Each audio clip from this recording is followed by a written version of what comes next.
Assalamualaikum warahmatullahi wabarakatuh. Selamat pagi, salam sejahtera bagi kita semua. Tabik pun. Perkenalkan, kami dari kelompok 2 ingin mempresentasikan hasil diskusi kami yang berjudul Menentukan Tahapan Pembelajaran Understanding by Design.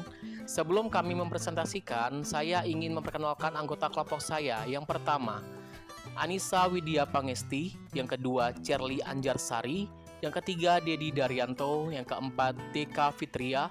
Yang kelima, Della Julian Anggita. Yang keenam, Karinda Salsabila. Baik, untuk pembahasan yang pertama yaitu pemahaman UBD pada abad 21. Pada abad 21, penggunaan backward design atau UBD, Understand by Design, sangatlah penting karena dapat membantu guru dalam mengembangkan rencana pembelajaran yang terfokus dan berhasil. UBD sendiri merupakan strategi yang menekankan pada perencanaan sebelum guru dan peserta didik terlibat dalam kegiatan pembelajaran. Pada tahapan awal, guru menguraikan tujuan yang ingin dicapai dan keterampilan yang ingin dikembangkan pada peserta didiknya, sebelum memutuskan isi dan metode pembelajaran yang akan digunakan pada saat proses pembelajaran di kelas nantinya. Selanjutnya, penerapan Understanding by Design atau UBD itu memungkinkan guru menjamin bahwa tujuan pembelajaran tercapai secara efisien dan siswa nantinya mampu memahami materi. Perbedaan utama antara Understanding by Design dengan desain pembelajaran lainnya itu ada di urutan. Mungkin yang terdahulu urutannya adalah desain evaluasi dulu, baru pembelajaran dan langkah-langkahnya. Biasanya guru mengkonstruksi pembelajaran mulai dari tujuan pembelajaran, tahapan hingga evaluasi pembelajaran. Namun di Understanding by Design ini proses perancangan dimulai dari tujuan pembelajaran, setelahnya baru evaluasi pembelajaran dan perencanaan langkah pembelajaran. Seperti yang ada pada gambar itu bisa kita lihat bahwa tahapan pertama menggunakan prinsip UBD ini adalah determine the desired outcome or goal. Di sini dalam prinsip penerapan Understanding by Design-nya, guru menentukan tujuan pembelajaran terlebih dahulu, lalu determine the evidence used, itu guru menentukan asesmen pembelajarannya. Dan yang terakhir, develop steps or strategies for achievement. Nah, baru guru menentukan langkah-langkah kegiatan pembelajaran di dalam kelas.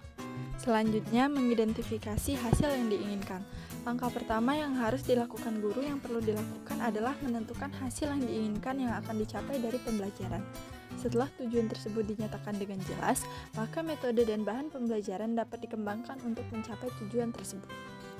Tujuan yang ditetapkan harus sejalan dengan kualitas dan kebutuhan peserta didik karena peserta didik memiliki kekuatan dan kelemahan yang berbeda-beda, serta bagaimana ketidakmampuan mereka mempengaruhi pembelajaran dan pendekatan atau akomodasi apa yang diperlukan untuk memfasilitasi pembelajaran di kelas.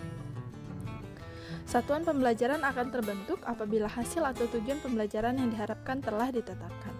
Guru mungkin mengembangkan pertanyaan-pertanyaan penting untuk menyusun standar atau tujuan sedemikian rupa sehingga menghubungkan atau melibatkan siswa dan berfungsi untuk menjembatani kesenjangan antara standar dan kurikulum. Pertanyaan penting yang ditulis dengan baik akan menarik minat pelajar dan membuat mereka tetap terlibat dalam pembelajaran hingga selesai. Strategi pembelajaran dalam meningkatkan keterlibatan siswa. Tahap pertama, yaitu mengidentifikasi hasil akhir, identifying the desired result. Dalam hal ini yang perlu diketahui adalah apa tujuan relevan, misalnya standar isi, tujuan kursus, atau program, hasil pembelajaran yang akan dibahas oleh desain ini. Untuk meningkatkan motivasi belajar peserta didik melalui ranah kognitif atau pengetahuan, afektif, sikap, dan psikomotorik keterampilan.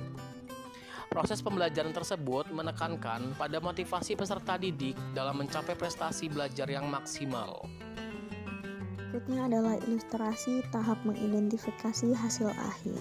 Baik, selanjutnya saya Deka Fitria akan melanjutkan untuk membahas mengenai tabel ilustrasi mengidentifikasi hasil akhir, di mana dalam prinsip UBD terdapat tahapan yang pertama yaitu untuk menentukan tujuan pembelajaran. Sehingga dalam hal ini contoh dari pemahaman konsep yaitu siswa dapat memahami pembentukan kelompok sosial di masyarakat dengan tujuan pembelajaran yang pertama. siswa dapat mengidentifikasi ciri-ciri kelompok sosial.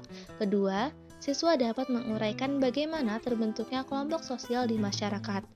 Dan untuk indikator pencapaian tujuan pembelajaran, yang pertama yaitu mampu menjelaskan pengertian kelompok sosial.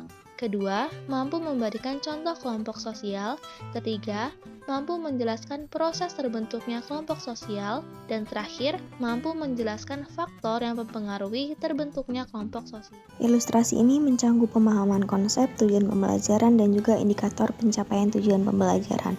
Kerangka pembelajaran di atas perlu diketahui oleh siswa, sehingga terbangun kesiapan mental untuk menjalani aktivitas pembelajaran pada siswa. Menginformasikan tujuan pembelajaran kepada siswa di awal kelas sama dengan memberi gambaran besar pembelajaran yang akan dilakukan. Penyampaian tujuan pembelajaran juga dapat dilakukan secara lisan maupun tulis.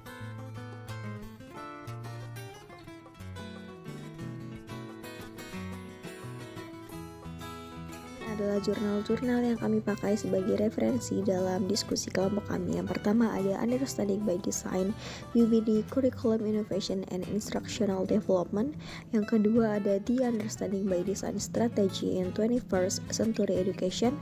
Ada analisis pengembangan rencana pembelajaran dengan pendekatan UBD. Ada Backward Design, strategi pembelajaran dalam meningkatkan keterlibatan siswa. Ada peningkatan motivasi belajar peserta didik pada mata pelajaran IPA melalui pembelajaran STEAM menggunakan perancangan UBD di kelas 4 sekolah dasar.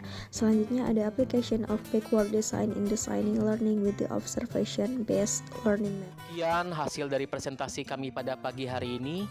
Jika ada salah kata kami mohon maaf dan kepada Allah kami mohon ampun. Kami akhiri, wabillahi taufiq wal hidayah. Wassalamualaikum warahmatullahi wabarakatuh.